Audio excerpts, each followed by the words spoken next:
resulta que los del PAN van a aumentar los programas sociales. Entonces, ¿por qué votaron en contra del Congreso?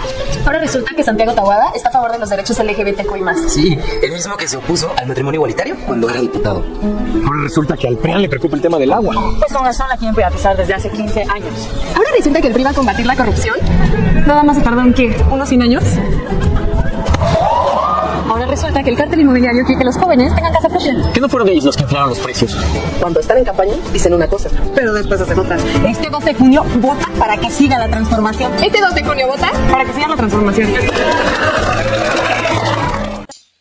Amigos, ¿qué tal? Los saludo desde La Paz, Baja California Sur, el paraíso junto al mar, este 6 de mayo del 2024, presentándoles primeramente este video que ha censurado el INE a la campaña de Claudia Sheinbaum. Yo no sé por qué es que lo censuró, la verdad es que no dan explicaciones. Yo no veo que falte a la verdad el video. Ciertamente así es, se la llevan votando en contra de las pensiones para adultos mayores, el PAN y el PRI. Se la llevan votando en contra de las becas para estudiantes. Se la llevan votando en contra de los apoyos para los jóvenes. En fin, para cualquier beneficio social, para cualquier beneficio para el trabajador, para los mexicanos, se la llevan votando y cuando están en campaña dicen que no, que ellos siempre han estado a favor del pueblo, por favor. Pero bueno, ahí se los dejo porque el INE lo ha prohibido para la campaña de Claudia Sheinbaum, pero para nosotros los ciudadanos comunes no. Así que puedes compartirlo, todo el video, o puedes hacer short de ese y compartirlo para que más gente se entere de qué se trata esta campaña que hace el INE también contra la transformación, contra Morena, contra Claudia Sheinbaum. Antes de iniciar, también te invito, te recuerdo que te puedes suscribir al canal, regalarnos un like y compartir la información. Es totalmente gratis. Fíjense que les quiero compartir un mitotazo que trae Pemex, que destapó la cloaca el viernes pasado. El director de Pemex, Octavio Romero Oropesa, comentó acerca de un fraude millonario que durante 20 años se ha estado gestando, de más de 31 millones de pesos. Así es, resulta ser que no se sabe, no he entendido bien si era esposo todavía, porque algunas notas manejan que era ex esposo y otras notas manejan que ya estaban separados, ¿no? Pero para cobrar la pensión, para eso sí, no hubo falla ni separamiento. Bueno, el caso es que la señora, que es la directora, es la presidenta, es la líder del grupo de la Asociación Civil Mexicanos en contra de la corrupción y la impunidad, que más bien parece que es Mexicanos a favor de la corrupción y la impunidad. María Amparo Casar Pérez, así es, apellida Pérez la señora, cobró una pensión, estuvo cobrando una pensión durante 20 años, en febrero pasado se la quitaron ya por este tema que fue denunciado de corrupción, porque ahorita lo van a ver más claro en un reportaje que está en las redes y sobre todo dicho también del director Octavio Romero Oropesa, pero se lo resumo brevemente. Resulta ser que el señor, el fallecido, el difunto, que era marido, vamos a decir, de esta señora María Amparo Casar, se suicida el 7 de octubre. No, el 8 de octubre del 2024 se suicida. Y aunque hubo un peritaje por la Procuraduría General de Justicia de la Ciudad de México de que había sido un suicidio, los funcionarios de Pemex de ese entonces lo pasaron por alto. E inmediatamente, de voladita, a la señora le dieron su pensión y le pagaban un seguro, mucho antes de que saliera el dictamen final acerca de qué es lo que había pasado, porque primero evidentemente se abre una carpeta por un tema de homicidio, pero no, inmediatamente la Procuraduría, les comento, dijo que no había sido homicidio, que el señor se había suicidado, se aventó de un 12º piso de una de las torres de Pemex. Pero insisto, a los funcionarios de Pemex de ese entonces pues le hicieron el paro a la señora y lo hicieron pasar todo como si hubiera sido accidente de trabajo. Imagínense nada más, la señora que dice que está en contra de la corrupción, pues participando en estos actos de corruptelas, que hoy también dice la señora que ella no sabía, que se viene dando cuenta apenas del viernes para acá, que su marido o exmarido murió por un suicidio, cuando evidentemente ella tuvo la información, porque pues para cobrar la pensión y para cobrar el seguro, eso sí, se informó rápidamente, ¿no? Y no salir ahora con que no sabía que había sido un suicidio, cuando aparte que se le informó por parte de la autoridad, se le informó aparte por la institución, por Pemex, pues estuvo en todos los medios, ¿no? De que el señor se había suicidado. Y esta señora estuvo cobrando alrededor de 125,000 pesos mensuales y cobró un seguro de 17,600,000 pesos. Así de grave, así de complicado es la corrupción que todavía es pues, por la que está secuestrada este país, ¿no? Mucho ha hecho el presidente Andrés Manuel López Obrador y esta es una de las acciones que merece mucho la pena enterarse y llevar el seguimiento, porque no es el único tema de gente que cobra pensiones pues millonarias, o sea, millonarias en el paso del tiempo, ¿no? Pero imagínense ustedes que me están escuchando, una pensioncita de 125,000 pesos mensuales, ¿a quién se la dan?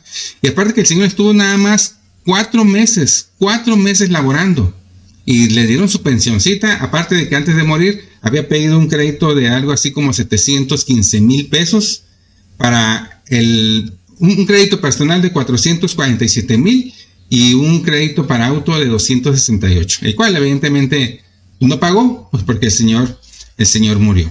Les voy a pasar esta información de este documental del periódico El Financiero, donde platican de mejor manera esta situación y esta corruptela de María Amparo Casar, que ha estado cobrando a costillas de los mexicanos una pensión por más de 20 años de 125,000 pesos. Vamos a escucharla.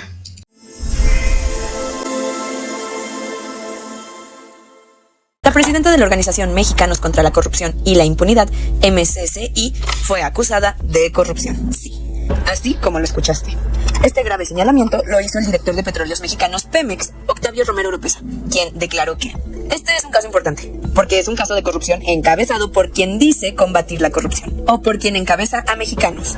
Ellos dicen que son en contra de la corrupción, pero en realidad son a favor de la corrupción. Pero, ¿de qué es acusada? Bueno, pues el señalamiento en contra de María Amparo Casar menciona que ella cobró de manera ilegal una pensión de 124,948 pesos mensuales ante la muerte de su esposo Carlos Fernando Márquez Padilla. También se le señala de recibir un apoyo económico por gastos funerarios y el pago del seguro de vida que no debió ser entregado a Amparo Casar. Pero bueno, ¿qué tiene que ver el director de Pemex en todo eso? Pues resulta que el difunto esposo de María Amparo trabajaba en Pemex y según la versión oficial murió de manera accidental en uno de los edificios. Sin embargo, Romero Oropesa menciona que su muerte no fue accidental, sino que se suicidó al aventarse de un edificio de la empresa en el 2004. E incluso el directivo de Petróleos Mexicanos mencionó que Casar recibió un apoyo de las autoridades para ignorar las investigaciones periciales. Todo esto fue antes de que hubiera un dictamen pericial. Los directivos de Pemex le dieron un tratamiento de accidente, omitiendo esperar el dictamen. Pero el Ministerio Público finalmente resolvió que había sido un suicidio. También recalcó que modificaron el dictamen final para que no pareciera un suicidio, sino que pareciera un accidente para que procediera el pago del seguro como el de la jubilación. El funcionario de Pemex agregó que tras detectarse el caso de corrupción, se suspendió el pago de la pensión a favor de María Amparo Casar y se hicieron las denuncias en contra de los funcionarios de Pemex involucrados. Esto con el propósito de recuperar todo el dinero que les fue otorgado, el cual ronda un poco más de 31 millones de pesos. Y a todo esto, ¿qué dijo la presidenta de Mexicanos contra la Corrupción y la Impunidad? Pues la titular de MCCI acusó al presidente López Obrador de utilizar el aparato gubernamental para calumniar y difamar a las personas. Y mencionó que el pago de su pensión por viudez fue suspendido desde febrero pasado. E incluso agregó, es la primera vez que menciona este caso. Llevo un conteo, me ha difamado y mencionado mi nombre más de 60 veces en lo que va del sexenio. Y es que López Obrador menciona en su libro Gracias que la presidenta de MCCI se reunió con Bernardo Batis para pedirle que alterara el acta de defunción de su esposo, con el fin de que pudiera cobrar el seguro y después la pensión. Sí, aquí el tema está muy sencillo, ¿no? El señor se suicida y entonces no aplica la pensión, no aplica el pago del seguro. La señora se entera, la autoridad le dice que no, que el señor, nadie lo asesinó, que no fue accidente de trabajo tampoco, sino que fue efectivamente un suicidio después del peritaje. Y la señora y los funcionarios que estaban en ese entonces en Pemex se hacen de la vista gorda y le hacen el paro, le hacen todo el papeleo para darle a la señora su pensioncita de 125,000 pesos mensuales, más el pago de 17.600.000 pesos de un seguro de vida, más otras tantas prestaciones, ¿no? de canasta básica, de gas y demás. Y así lo dijo precisamente el director Octavio Romero Oropeza en conferencia mañanera de este día, haciendo más señalamientos y ahondando en el tema de la investigación que se está llevando a cabo por parte de Pemex ante las denuncias de esta Secretaría de Petróleos Mexicanos ante las autoridades correspondientes. Vamos a escuchar qué es lo que comenta. Con su permiso, presidente. Pues el viernes pasado nos pidió el señor presidente que hiciéramos un informe de Pemex de cómo iba la empresa y que también señaláramos cómo se estaba combatiendo la corrupción en Petróleos Mexicanos, y dimos a conocer una serie de acciones, una serie de empresas que habían incurrido en corrupción y cómo las habíamos combatido y recuperado los recursos. Uno de esos casos fue el de la señora, en este caso no era una empresa, pero era un acto de corrupción, de la señora María Amparo Casar, porque ella ha venido cobrando desde hace más de 20 años, una pensión derivada del fallecimiento de su esposo, que era empleado de Pemex, pero que murió por haberse privado de la vida. Es importante, para tener muy claro las cosas, que la muerte de un trabajador en Petróleos Mexicanos conlleva toda una serie de prestaciones, en el entendido de que fue en funciones y que fue un accidente. Es decir, procede el pago del seguro, procede la pensión si hay un accidente. Pero en el caso de que alguien atente contra sí mismo, contra su vida, no procede ni la pensión ni procede el pago del seguro de vida. Bueno, pues hubo una reacción muy fuerte a partir del viernes que dimos a conocer esto. Los grupos de derecha, los adversarios del régimen, se vinieron con todo. Y bueno, pues esto nos obliga a dar más elementos, a aclarar más cómo estuvo este asunto del fallecimiento del esposo de la señora Casar. Primero decir que el fallecimiento ocurrió el día 7 de octubre de 2004, y a las pocas horas de que sucedió el lamentable suceso trágico, se presentaron familiares, dos cuñados del señor Márquez Padilla, quien falleció, y su hermano. Entonces se presentó el señor Juan Rebolledo Gout, cuñado del señor Márquez Padilla, se presentó José Ignacio Casar Pérez, hermano, también cuñado de él, del finado, hermano de la señora Casar, y se presentó Federico Javier Márquez Padilla, hermano del finado. Y hubo conocimiento de todo el proceso prácticamente a las pocas horas de que sucedió el asunto. El viernes pasado yo escuché, pero además fue en muchos programas de radio, que la señora Casar señaló que ella pasaba de víctima a victimaria, que ella había sido la víctima de todo esto y que se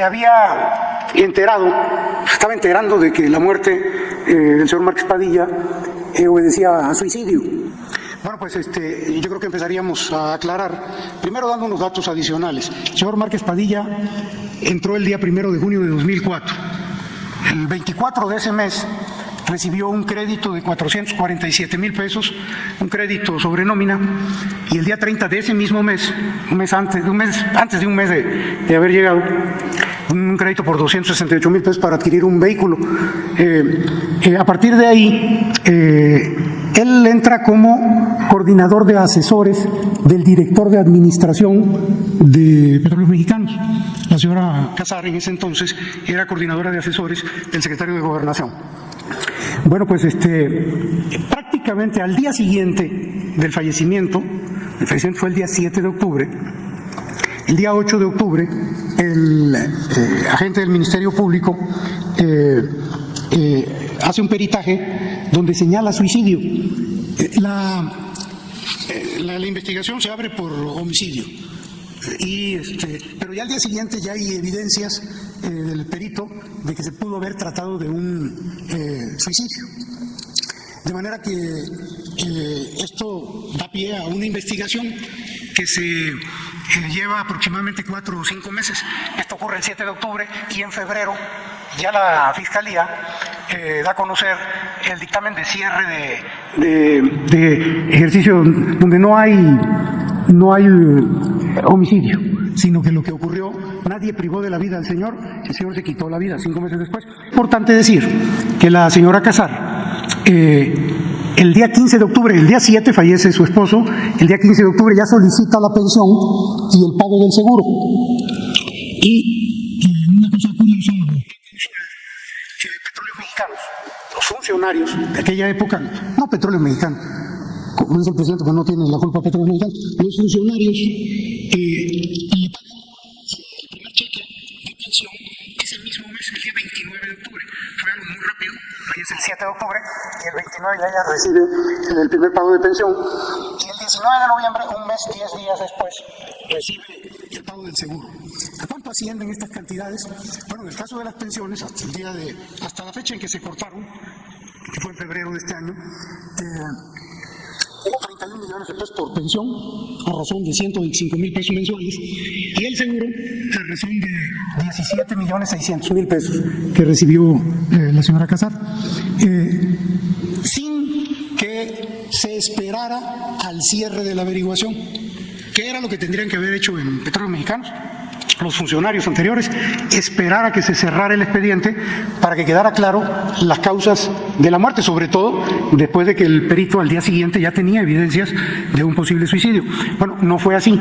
En Petróleos Mexicanos le dieron las facilidades, prácticamente le pagaron de inmediato y al final se cierra el expediente con la determinación de que el señor se quitó la vida, fue un suicidio y por lo tanto no procede ni la pensión ni procedía tampoco el pago del seguro. Y bueno, cuando yo señalaba que pocas horas después del accidente se presentaron familiares, cuñados y hermanos del occiso, en la carpeta de cierre, en la parte final, ya cuando cierran y dicen que fue suicidio, hacen un señalamiento de que hay que enviarle copia de la investigación, del cierre de la carpeta en sobre cerrado al señor Juan Rebolledo Gaut, de manera que los familiares estaban enterados de qué fue lo que pasó, qué fue lo que resolvió la Fiscalía. Entonces, pues eso de que no se enteró, pues de acuerdo con los documentos que nosotros tenemos, pues no es posible. Y pues yo creo que estos datos que le estamos aportando nos van a dar un poquito más de claridad en cuanto a lo que ocurrió, lo que dijimos el día viernes pasado.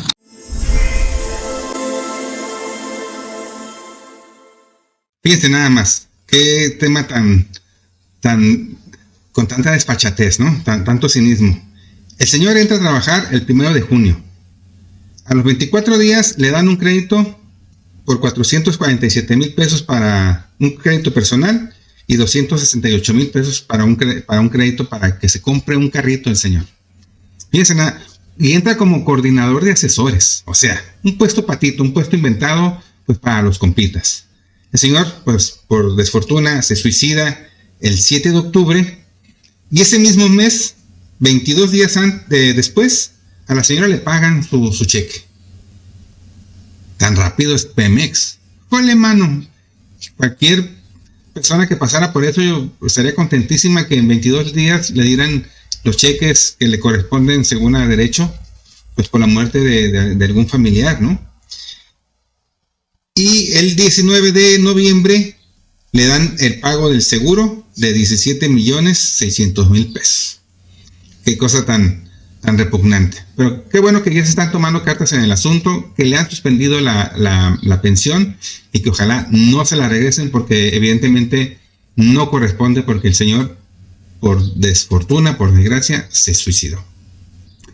Antes de terminar, les quiero mostrar esta gráfica de una encuesta realizada en Jalisco, donde ya Jorge Álvarez Maínez está un punto arriba, prácticamente un punto arriba de Xóchitl Gálvez, con 18 puntos, Jorge Álvarez Maínez contra 17 puntos de Xóchitl Gálvez. La que sigue a la punta y ya inalcanzable es Claudia Sheinbaum con un 65% de las preferencias electorales en Jalisco. Se hizo un ejercicio la semana pasada en Nuevo León y este fue el resultado: 52% para Claudia Sheinbaum y hay un empate técnico entre Jorge Álvarez Maínez y Xóchitl Gálvez. O sea que Xóchitl Gálvez realmente ya está pasando hacia el tercer lugar en las preferencias electorales para este 2 de junio del 2024, ya escasos, que son 25 días, una cosa así. O sea que Jorge Álvarez Maínez está logrando su objetivo de mandar al tercer lugar, como esta otra encuesta que les muestro, a Xóchitl Gálvez, donde él está con 24.1 contra 20.1 de Xóchitl Gálvez, le lleva 4 puntos de ventaja, y Claudia Sheinbaum tiene aquí un 51%. Sí, tan es así, tan desesperados están en el tema, que el mismo Ciro Gómez Leiva, pues muy molesto en su programa, mencionó esta gráfica, desvalorizándola un poco y diciendo que algunas encuestadoras se tendrían que ir porque no coinciden mucho en sus datos. Y habla acerca de la encuestadora Elijamos México, que es de filiación panista, que es uno de los accionistas que trabajan ahí, propietarios de esa encuestadora Elige México, no, México Elige, trabaja con Xóchitl Gálvez. Entonces, pues obvio, en esa encuestadora tienen a Xóchitl Gálvez con una buena ventaja sobre Jorge Álvarez Maínez y muy cerca de Claudia Sheinbaum. Vamos a escuchar lo que dice y comenta Ciro Gómez Leiva hoy acerca de esta gráfica. Echan esa encuesta para medir la popularidad de los candidatos presidenciales en Jalisco. Y ahí Claudia Sheinbaum trae 65% según Reforma. Jorge Álvarez Maínez tiene 18 y Xóchitl Gálvez 17. Bueno, la encuesta se levantó entre el 25 de abril y el 3 de mayo. Son 5,000 entrevistas en vivienda, eso dice el Reforma. Pues probablemente así sea. Y una vez más hago la pregunta. Hay encuestadoras que tendrían que desaparecer después de esta elección, porque el tamaño de su ridículo, o de su descaro, o de su ineptitud, no les permitirá seguir trabajando. Pongo el ejemplo de la encuesta de México Elige también sobre Jalisco, repito, sobre Jalisco. Medida en Jalisco, según el Reforma, Claudia Sheinbaum tiene 65% de la intención de voto en el estado de Jalisco. 65%. Según México Elige, la intención de voto es de 50%. Ah, caray. 15 puntos de diferencia en una encuesta y otra. Xóchitl Gálvez, en México Elige, tiene una intención de voto de 44%. En la de Reforma tiene 17%. ¿Cuál de las dos encuestas hizo un pésimo trabajo en el estado de Jalisco? Porque Xóchitl Gálvez o tiene 17% de la intención de votos como marca Reforma, o tiene 44% como marca México Elige. Y no se diga de Jorge Álvarez Maínez, que debe estar feliz de la vida con esta encuesta de Reforma. Pues sí, porque México Elige es de Xóchitl Gálvez, que precisamente hablando de ella, estuvo este fin de semana, el sábado, aquí en La Paz, en Baja California Sur. Y sí, pues bueno, trajeron gente de todos lados, ¿no? De los distintos municipios, mucha gente uniformada con playera del PAN. No quiero yo decir que son acarreados, porque a lo mejor van de buena voluntad y ahí afuera los uniforman, ¿no? Que ya empieza a sonar raro. Pero lo más relevante, les voy a pasar qué es lo más relevante que dijo Xóchitl Gálvez. Que no me extraña, dicho de ella, pero que sea una persona que piense dirigir un país por 6 años y que tenga 3 meses en campaña o 4 meses en campaña y que ya esté harta de este ajetreo. Vean lo que dice, para que, amigo panista, ¿esa es la presidenta que quieres para tu país? ¿Saben por qué es la única razón por la que aguanto esta chinga espantosa? Por ustedes, por su familia, por sus hijos, porque quiero un México con un mejor futuro para ustedes. No, pues ya se cansó a los 4 meses, imagínense, quiere gobernar durante 6 años. Está muy complicado, muy complicado. Pues bueno, aquí les dejo la información, les agradezco enorme que hayan visto el video hasta el final. Acuérdate de regalarnos un like, de compartir la información, que esta información, sobre todo el video con el que iniciamos, llegue a todos los mexicanos para que se enteren qué cosas está censurando el INE. Sobre todo, y lo más importante, que nos ayudes con tu suscripción a este canal de Lalo La Paz y también al todavía nuevo canal de Lalo La Paz Senderismo. Nos vemos y hasta el próximo video.